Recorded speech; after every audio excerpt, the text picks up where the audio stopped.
Dave, 71 ans, patrimoine national d'origine hollandaise. Depuis 50 ans, il erre du côté de chez Swan à la recherche du temps perdu.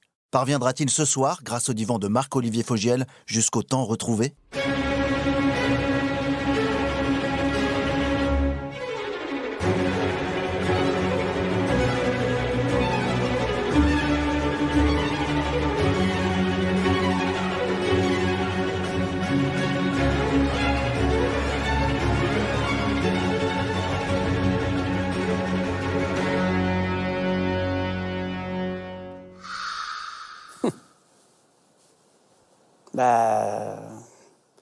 Je suis là pour faire plaisir, sinon ça va pas du tout, c'est pas mon truc, ça me fout le cafard. Voilà. Rien ne va. Mais vous allez m'arranger ça. Vous allez me mettre de bonne humeur. Bonsoir, Dave. Bonsoir, madame. Oh, pardon. Je n'ai même pas fait exprès, c'est terrible. C'est cela même. Vous êtes là pour faire plaisir, autant le dire tout de suite, me faire plaisir, puisque vous n'aviez pas envie de participer à cette émission, parce que vous avez peur. Ce qui n'est pas forcément ce qu'on associe à Dave, la peur. Moi, en tout cas, je vous connais bien, très bien, Dave, donc je vais essayer de... Je crois, ouais. Je vais essayer de vous faire découvrir autrement au public qui, lui, vous connaît depuis donc quasiment 50 ans, parce qu'il y a tout un aspect auquel il n'a pas accès de vous. Je peux vous donner juste un conseil avant de démarrer, puis ensuite je vais rester dans mon rôle comme avec tous les autres invités. Voilà, c'est ça, j'allais vous dire. Décroisez les mâchoires, je sais pas. Et les jambes. Allez. Vous allez vous voir dans l'écran, vous êtes hyper crispé. Oui, je me rends compte. Vous vous rendez compte ? On dirait un professeur de tennis sur le retour. Allez, déjà, je vais vous expliquer. Si je vous ai invité, c'est que... Eh bien, c'est que je me suis dit que quelqu'un qui, dans son enfance, rêvait d'être pasteur et qui a finalement péché toute sa vie sans se faire prier, méritait de se confesser et donc de faire un tour du côté de chez moi. Ça, c'est la première raison. Autre raison, vous êtes sans filtre. Sexe, argent, célébrité, vous parlez de tout sans tabou. Non, pour 56 ans, vous êtes plutôt bien conservé quand même, non ? Quel est ton secret ? Les spermes. Mais quand on dit tout comme vous, est-ce parce qu'on n'a rien à cacher ou est-ce que la pudeur est chez vous différemment placée ? Ce qui m'a également poussé à vous inviter, c'est que, tel un papillon, vous êtes accro à la lumière. Vous avez été jusqu'à mentir et simuler des malaises sur scène pour qu'on parle de vous. Et pour rester sous les feux des projecteurs, on se dit que parfois, vous feriez n'importe quoi. On m'a dit, t'aimes pas trop les dames. J'adore les dames. Ça, c'est quoi, ça ? Alors finalement, quelle est votre vraie passion, Dave ? La chanson, le fromage ou la célébrité ?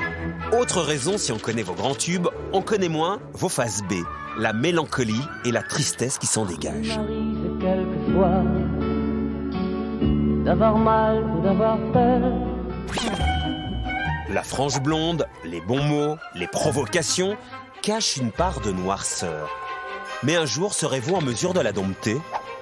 Et puis la dernière raison n'est pas la moins problématique. Vous êtes parano et obsédé sexuel. C'est ce que votre inconscient, dopé par les substances chimiques, vous a révélé sur vous lorsqu'une chirurgie cardiaque vous a sauvé de la mort. 50% parano, 50% obsédé. Ce soir, j'espère que vous allez être 100% vous-même. En tout cas, une chose est sûre, Dave, il était vraiment temps de vous allonger sur ce divan. C'est bien, c'est drôle. On commence par un événement qui vous a forcément marqué. C'était en 2011, une opération du cœur, une opération lourde. Vous avez subi un pontage coronarien et ça fait ressortir pas mal de choses de vous, entre autres une peur de disparaître. Dans votre autobiographie, en 2012, enfin l'une de vos autobiographies, vous en avez écrit 3. Enfin, co-écrit. Co-écrit. Je suis déjà mort une fois le 10 juin 2011. La mort fait partie de ma vie depuis trop longtemps. C'est-à-dire qu'à partir de 1984, en gros, quand le sida est arrivé, en tout cas en Californie, un peu plus tard en France, j'ai commencé à perdre au début des relations, des copains, et puis après vraiment des amis. Et ça avait donc 84, ça a 40 ans. C'est trop tôt pour être aussi régulièrement confronté à la mort. Donc la mort m'est devenue assez présente dans ma vie et ça m'a sûrement changé, mais le pontage ne m'a pas fait peur en fait. C'était un voyage, je pense un peu comme tout le monde, quand on pense qu'on va mourir, on a des regrets, mais on a aussi une forme de curiosité pour savoir enfin ce qui se passe de l'autre côté du miroir, quoi. Mais je ne l'ai pas su. Mais je le saurai bien un jour. Mais je ne pourrais pas en parler probablement. Oui, mais dans votre autobiographie, vous disiez « J'avais eu soudainement peur de ne plus compter. J'ai besoin d'être aimé. » C'est-à-dire que j'aime bien être reconnu. En fait, ça a commencé quand je faisais la Manche. Quand je faisais la Manche dans les rues de Saint-Tropez, parce que je ne savais pas ce que c'était Saint-Tropez en petit hollandais, mais on m'expliquait que c'est là qu'il y avait de l'argent quand on faisait la Manche. C'était il y a pile 50 ans. C'est là où je me suis rendu compte, quand j'avais chanté le soir et que le jour, quand j'ai passé dans la rue pour aller faire mes courses et que les gens font ce petit truc, t'as vu, c'est le chanteur d'hier, je me suis rendu compte que ça me plaisait, ça. D'être reconnu comme chanteur. Et c'est évident que c'est plus facile de passer à la télé que de faire la Manche dans toutes les villes de France pour avoir ça partout. En tout cas, il y a eu donc cette opération du cœur, peur d'être indisponible, et vous racontez que ça a été un soulagement, que l'émission Incroyable Talent, finalement, organise les choses pour vous attendre. Vous dites, d'ailleurs, toujours dans ce livre, la productrice qui vous a dit, finalement, on va t'attendre, on va pas te remplacer, ça a réchauffé mon cœur malade. Regardez, quand vous êtes revenu, ce que ça a donné, puisque le public d'Incroyable Talent et l'équipe, évidemment, étaient contents de retrouver leur pote Dave. Est-ce par hasard, si cette nuit, une étoile brille au-dessus de nous comme un espoir? Est-ce par hasard?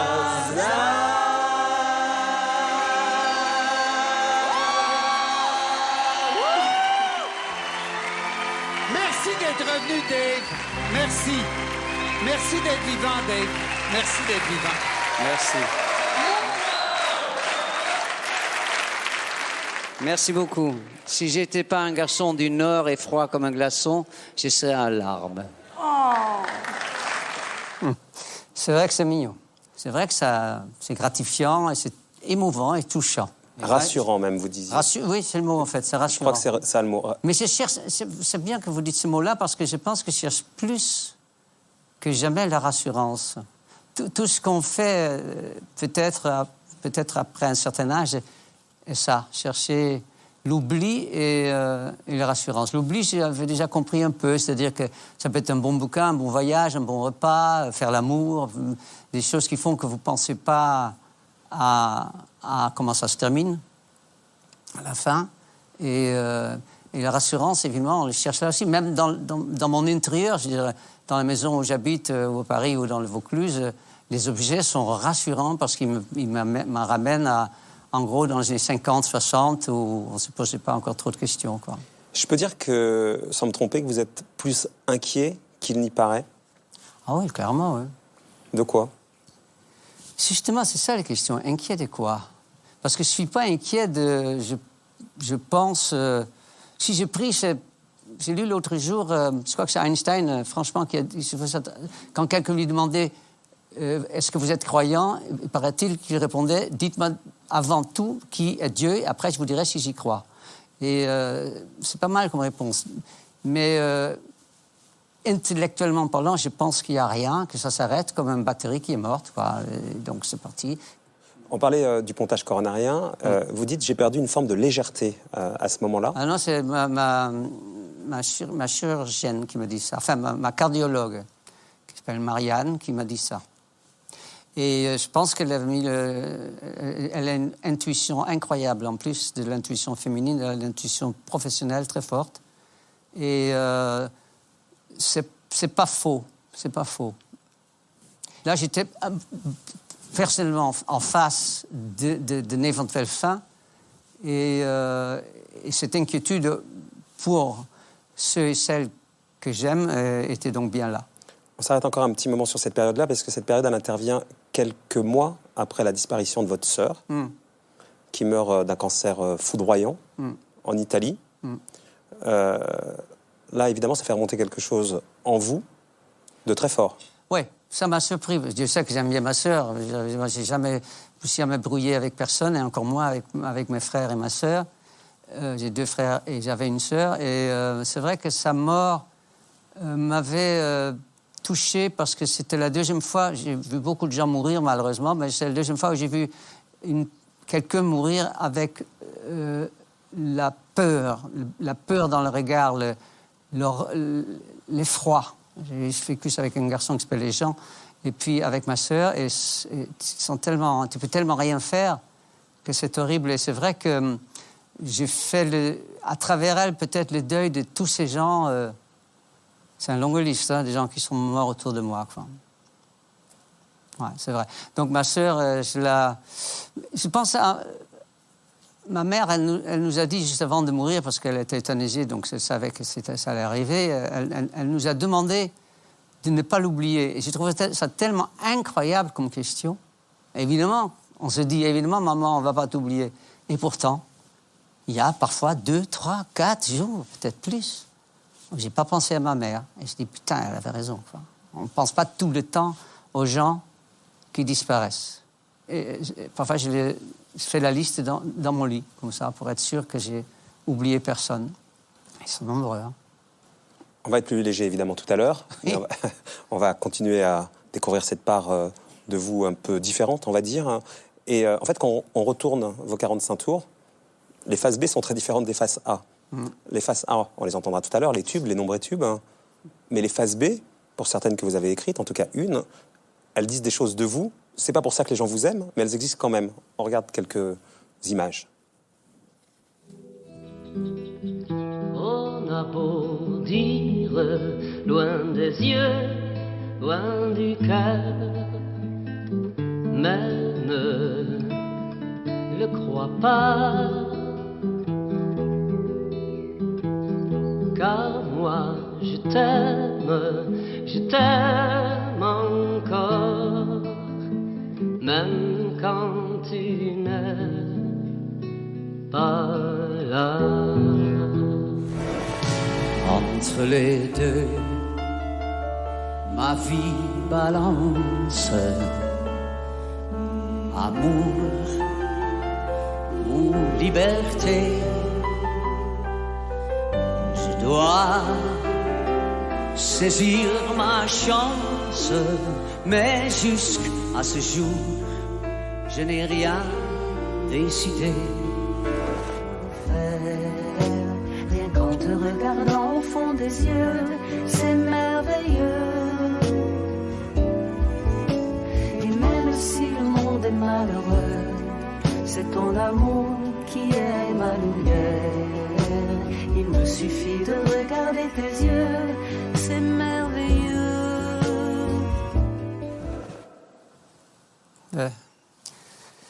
Pauvre François, je suis ravi de la voir.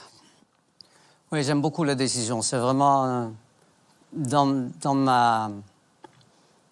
j'aime pas le mot carrière. Dans ma vie de chanteur, depuis la première fois que je l'ai chanté à l'Olympia à Paris et tous ces endroits en France et Navarre où je l'ai chanté, c'est toujours l'applaudissement le plus fort. Et j'arrive à être à chaque fois dedans et être vrai. C'est tellement important. Le thème de la décision, c'est ? C'est une chanson d'amour. Je veux dire, je pense à l'auteur quand je le chante. Je pense vraiment à l'auteur. Et c'est ça. L'auteur, c'est Patrick. Eh oui. Et donc, je pense à lui et ça, les gens le reçoivent et ils font cette espèce d'applaudissement qui ne s'arrête pas. C'est moi qui l'arrête. Ça, c'est, pour un chanteur, c'est quelque chose d'extraordinaire. C'est très loin de Vanina. Est-ce qu'on peut dire quand même qu'il y a une forme de malentendu avec le public, Dave ? Oui et non, parce que... Bah, vous dites quand même, je suis devenu un chanteur à minette, hein, sans le vouloir. C'est joli, les minettes, mais oui, ça c'est sûr. Non, mais c'était... Bon, ils se sont... comment pourrais-je dire ? J'ai toujours aimé des chansons qui te donnent envie d'être amoureux. Quand tu as 14-15 ans, tu ne l'es pas encore, mais tu as envie de l'être, quoi.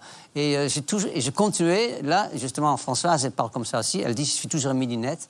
Mais moi aussi, je suis toujours un midinet. Je ne sais pas si ça existe.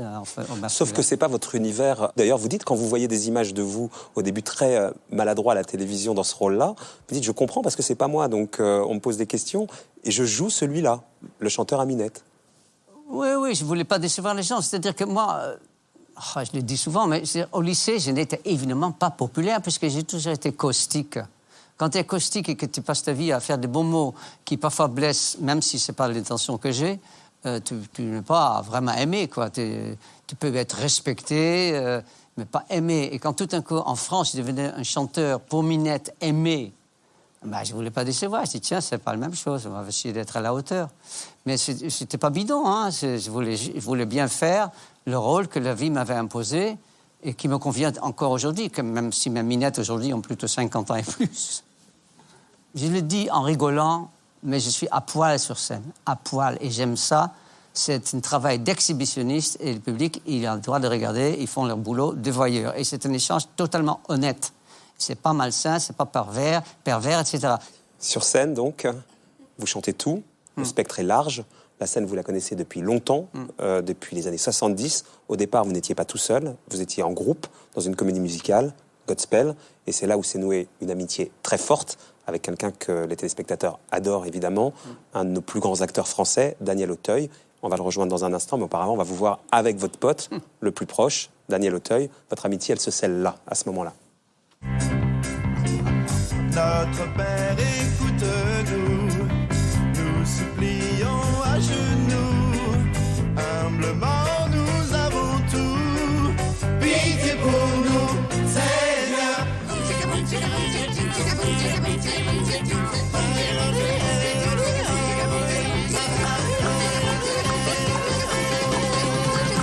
Que l'espoir sorte de terre et s'élève jusqu'à celui qui mettra vers à l'ensemble.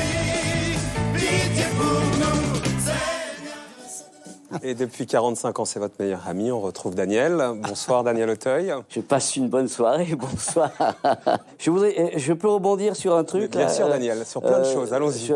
D'abord sur l'histoire de la phase B et de la phase A. Je pense que Dave est profondément ce qu'il est devenu, c'est-à-dire la face A, la face lumineuse, celle qui donne de la joie, de l'énergie, et le reste, cette petite face B, elle est que pour lui. Et il s'en arrange, il s'en accommode, mais il a toujours eu cette générosité de don, de donner, et je crois que c'est aussi pour ça qu'il est là encore aujourd'hui. Et vous avez raison aussi sur le fait que c'est quelqu'un qui a un bon ego et qu'effectivement c'est très important pour lui d'être là, d'être toujours là. Je l'ai écouté chanter l'autre jour. C'était son anniversaire et il s'est mis à chanter et tu as la même voix. C'est-à-dire que tu peux, mais exactement la même. C'est-à-dire que effectivement tes inquiétudes, elles sont légitimes. Passé 40 ans, on s'inquiète. C'est normal. Mais en tout cas, ne sois pas inquiet sur la voix, quoi. Tu pourras chanter. Si à la télé ils veulent plus de toi, et s'ils veulent plus, tu pourras retourner à Saint-Tropez, tu feras un malheur. Hein. Daniel, qu'est-ce qui vous a rapproché avec Dave au tout début, dans les années 70 ? Qu'est-ce qui a fait que ça a matché tous les deux ? J'avais pas de frère, c'est devenu mon grand frère très vite. Et puis, il m'a embarqué dans des histoires de bateaux. À cause de lui, j'ai un bateau aujourd'hui, j'arrive pas à le vendre. Il m'a embarqué dans il m'a fait rêver, il m'a fait lire les bouquins de Moitessier, tout ça, donc c'était une partie aussi qui m'a. Vous savez, on se laisse embarquer par où on a besoin et envie d'être embarqué. Donc j'étais embarqué par ça. Il y avait le fait aussi, la première fois que je l'ai vu, c'est la première fois qu'il est arrivé, c'était une audition. On était 1100 là pour ce fameux 1100 personnes pour Godspell. Il est arrivé, il est monté sur scène. D'abord, il était star déjà. Il est arrivé, il a pas fait la queue, il est monté, il a chanté, il a lancé son cri, il est parti. Et j'étais pas encore passé. Je me suis dit putain, si c'est ça qu'ils prennent comme voix, je suis mort. Alors voilà, ce qui nous a liés, c'est déjà, si vous voulez, cette espèce d'inconfort que nous avions par rapport aux choses de ce métier, c'est-à-dire lui peut-être son inquiétude sur, il devait jouer la comédie. Et moi, je devais chanter. Nous avons échangé nos talents. Je suis devenu un grand chanteur, il est devenu un grand acteur. Et puis, au moment de la distribution des loges, d'un regard, on a décidé qu'on allait habiter ensemble le soir de 8h à minuit. Et c'est ce qu'on a fait. Daniel, voilà. Dans la pièce de théâtre qui a été la vôtre, qui s'est transformée en film, c'est une histoire d'amitié entre plusieurs copains, et puis il y en a un qui tue quelqu'un. Est-ce qu'il peut appeler les autres pour dissimuler le corps ? Il y en a qu'un effectivement pour qui je ferais ça, un seul. C'est lui. Ouais. Il peut vous appeler dans la nuit en disant j'ai tué quelqu'un. Je sais qu'il tuera pas parce que c'est un non-violent. Donc je peux ici à la télé dire que oui, je suis prêt solennellement à à cacher le corps de la victime de Dave. Voilà. Cette amitié de 40 ans, elle a été indéfectible. Il n'y a jamais eu d'accroc? Non, jamais. On peut s'énerver. Des fois, il m'énerve. Hein. Ah ouais? Oui, il peut m'énerver, mais il m'énerve comme m'énerverait mon frère, j'imagine. Voilà, mais c'est rien. C'est rien qui peut en aucun cas affecter notre amitié. Merci, Daniel. Je suis content d'être venu, rien que pour ça. J'en étais sûr. Ça vous touche? Mais l'amitié, moi, je pense que c'est l'amour sans le sexe. C'est-à-dire que c'est aussi simple que ça. C'est exactement le même phénomène. Et j'aime beaucoup l'expression française pour laquelle il n'y a pas d'équivalent dans ma langue natale, qui est atome crochu. Avec ses amis, comme avec celui ou celle qu'on aime, on est un molécule, on est un. Moi, quand je ne vois pas Daniel pour des raisons professionnelles pendant longtemps, j'ai un vrai manque. Et quand je le retrouve et qu'on s'embrasse pour se dire bonjour, on est une entité, quoi. Et ça, c'est extrêmement rare et je l'ai avec très peu de gens. Et je l'ai dit et je le redis, je l'ai compris quand j'ai embrassé ma mère, quand elle m'a dit qu'elle avait un cancer. Mais là, plus en fonction de mon bien-aimé, j'ai senti le même bien-être dans les bras de ma mère que j'ai dans les bras de celui qui partage ma vie. C'est assez exceptionnel. C'est tellement... Je veux dire, moi, tous les soirs, quand on se rejoint dans le lit, vraiment là, je me rends compte tous les soirs quelle chance j'ai eu pour ça. Sans parler des autres chances que j'ai eues sur un plan professionnel, mais les chances de ma vie, c'est ça, quoi. Rencontrer ce qu'appelle à l'époque un écrivain, Jean-Louis Bory, le moitié de l'orange. Et c'est vraiment ça, quoi. Ça, c'est quelque chose de sublime. On est bien là tout le temps. Ouais, on reparlera de Patrick tout à l'heure, donc l'autre moitié d'Orange. Comme vous dites, Patrick qui a écrit la plupart de vos tubes. On va être un peu plus léger en les écoutant, ces tubes, qu'on a évidemment tous dans l'oreille.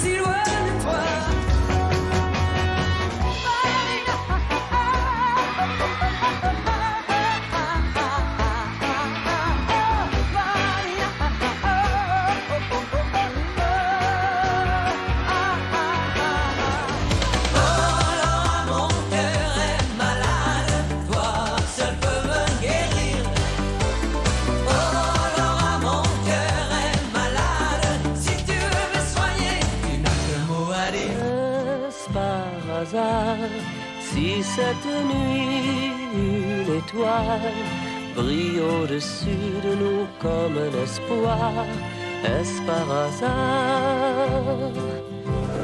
J'irais bien faire le tour du côté de chez soi, revoir mon premier amour qui me donnait rendez-vous sous le champ et se laisser embrasser sur la joue.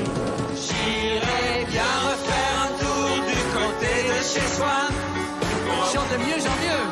Qui me donnait rendez-vous sous le chêne et se laisser embrasser sur la joue. C'est pas moi qui ai décidé de mettre cet extrait. Hein, non, mais c'est mignon. C'est vrai que pour un journaliste ou un psychanalyste, c'est pas très sérieux. Juste sur ces tubes qu'on a entendus, c'est quoi, 75, 79, 4 ans? 74. Ouais. 74, 79, 5 ans. Très concentré là. Très concentré, trop concentré. Ouais. Et ensuite, vous avez fait votre carrière sur ça, sur ces 5 ans, grosso modo. Sur ces 5 ans et ces quelques tubes. Et vous avez fait votre carrière là-dessus. Oui, mais ça arrive. Si on ne connaît pas trop ça en France, mais il y a des livres aux États-Unis qui s'appellent Billboard, livres des hit parades, si vous voulez, dans pas mal de pays, pas tellement en France. Et vous regardez en gros les carrières de la plupart des chanteurs, ça se passe souvent sur 5, 6, 7 ans. Genre de disparition, puis une espèce de retour, comme on dit en bon français, un comeback, à travers un compile, puis après, le chanteur arrive à à transformer cet essai de compil en restant là ou pas. C'est exactement le cas, mais je veux dire, prenons l'exemple, tout le respect que j'ai pour Jacques Dutronc, ses gros succès datent d'une période très, très concentrée aussi. Je prends aux arts, ou Christophe, ou d'autres chanteurs de ce genre-là. Souvent, c'est ça, à part évidemment des exceptions extraordinaires, comme un Julien Clerc ou autres, qui ont su transformer chaque décennie avec des grandes chansons, de grands succès en tout cas, pas toujours des grandes chansons. Mais moi, je peux vraiment pas me plaindre. Hein. On a compris pas mal de choses déjà de votre personnalité. Je pense que le téléspectateur qui vous aime depuis des années a découvert déjà une partie d'un Dave qu'il ne connaissait pas. Forcément, on va aller maintenant chercher dans l'enfance un certain nombre de choses. Vous êtes né en 1944, aux Pays-Bas. Votre mère était danseuse, votre père prof d'anglais. Vous le disiez, 2 frères, une sœur qui est partie. Et vous dites une enfance banale, d'une banalité affligeante, mais un cocon douillet, bourgeoise. Heureuse. Une enfance heureuse. C'est quand même quelque chose de génial. Si je pense avoir un certain équilibre dans la vie, c'est grâce à ça. Hein. Déjà, j'avais l'immense chance d'avoir par les fenêtres de la maison que mon père a pu acheter grâce à un héritage. J'avais vu sur les arbres, et qui est bien plus agréable que d'avoir un mur à 3 mètres. Et puis, une enfance... d'une certaine manière, on dirait bobo aujourd'hui, parce que mon père était prof, mais il était ce prof à l'école qui met en scène tous les ans une pièce de théâtre. Il y avait beaucoup d'amis artistes, il y avait des danseurs qui venaient à la maison, des acteurs qui venaient à la maison. C'était plus bobo que bourgeois, en fait. Ouais, bobo, en fait. Ouais. Hein. Et avec un petit garçon, Wouter, à l'époque, donc, qui faisait tout pour se faire remarquer, qui à l'école disait que son père était un grand chef indien. Ah oui, ça c'était l'école primaire. Quand même. Mais il y avait ce besoin-là. Ce que disait tout à l'heure Daniel, cet ego déjà, mais positif, cet ego qui pousse, hein, pas cet ego qui envahit, cet ego qui pousse. Clairement, oui. Mais c'est-à-dire que j'étais, donc, avec mes 2 frères et ma sœur, en effet, j'étais un peu plus artiste, encore que mes 2 autres frères ont tous... quelque chose d'artistique aussi, mais j'ai transformé quand même un peu plus l'essai. Mais mon petit frère, Lucas, qui est le plus jeune, aujourd'hui, il chante aussi dans des chœurs, plutôt du classique, etc. Mon grand frère est branché très, très, très à théâtre aussi. Et ma mère était donc danseuse, donc j'avais quand même un côté artiste, ouais. Vous êtes super mignons sur la photo, tous les 4. Ouais, c'est mignon, c'est mignon. Mais c'était une famille avant télé, c'est-à-dire qu'il n'y avait pas de télé, parce que ça n'existait pas, en tout cas pas encore. Et il y avait donc... on jouait aux cartes, on jouait au Scrabble. On était tout le matin à 7h30, quelle que soit l'heure qu'on commence à l'école, on était tous réunis, tous les 6, donc 4 enfants et les parents, au petit-déj. J'ai vraiment eu une jeunesse dorée, pas dans le sens d'argent, ce qui ça va pas ensemble d'ailleurs, mais non, vraiment, vraiment heureux, quoi. Vraiment, vraiment heureux. Avec un poids quand même, le poids de la Shoah. Puisqu'avant de se convertir au protestantisme, votre père était juif, il a dû porter l'étoile jaune pendant la guerre.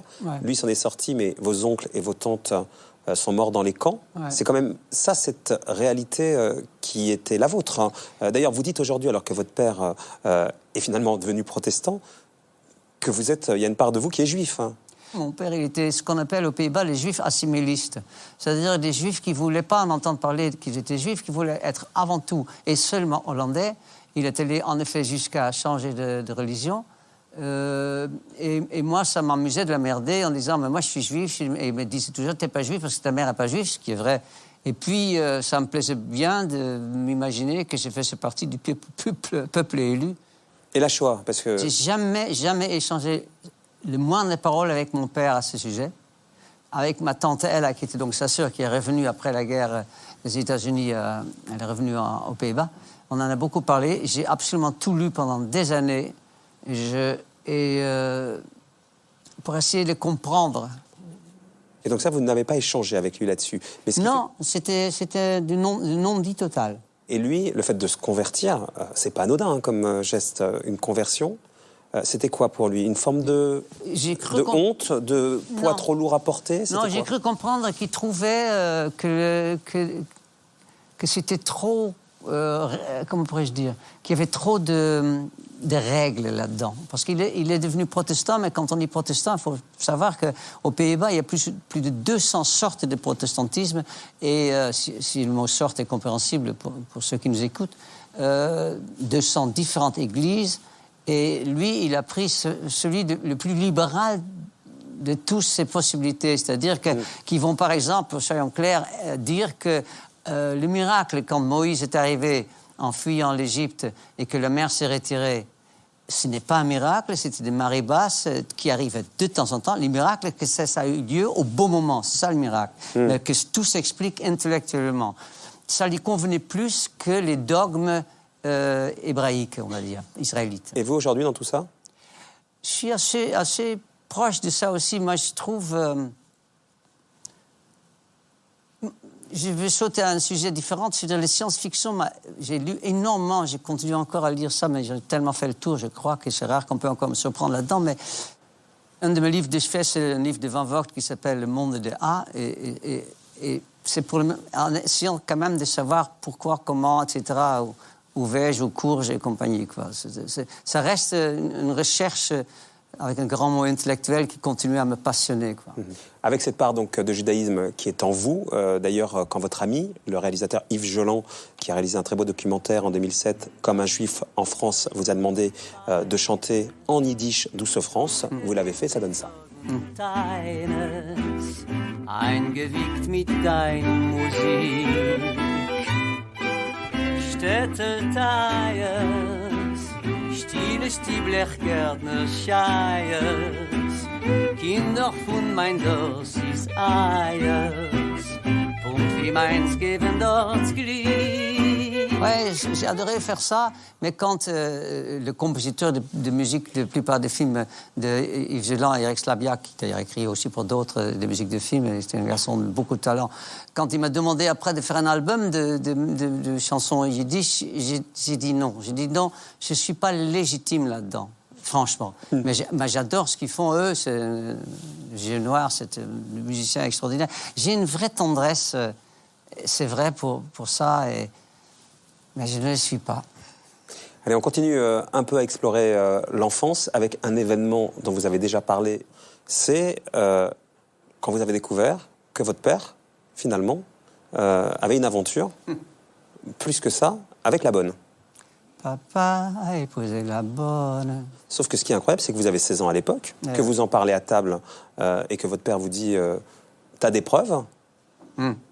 Et que des preuves, vous allez en trouver dans la voiture, où vous trouvez une lettre de la bonne, comme vous dites, qui lui écrit « J'ai acheté des culottes papillons que tu aimes tant. » Voilà. Et à 16 ans, vous allez voir votre père, et vous lui dites « Ben voilà, les preuves, je les ai. » Et vous dites « Mon père m'impressionnait beaucoup, mais il s'est mis à se dégonfler comme un vulgaire ballon de baudruche. Il est devenu tout petit, il m'a lancé « Ne dis rien à ta mère », ce qui, à mes yeux, le rendait encore plus minable. C'est vrai. C'est pas très jojo, mais...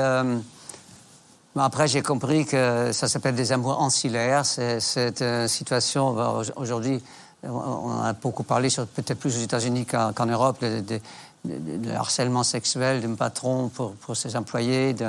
Donc, dans le cas de mon père, c'est vrai que c'est un peu faussé, mais là où j'ai retrouvé le respect pour mon père, c'est qu'il a épousé cette femme et il a vécu avec elle jusqu'à ce qu'il meure. Donc, c'était pas un coup de queue, quoi. C'était une vraie histoire d'amour pour elle qui était une fille de paysan et lui qui était l'intellectuel, qui avait un peu de sous, tout ça, enfin, en tout cas pour elle. Mais il faut être un peu particulier pour être un jeune homme et qui va affronter son père sur le thème « J'ai trouvé la lettre ». Ouais, je sais pas.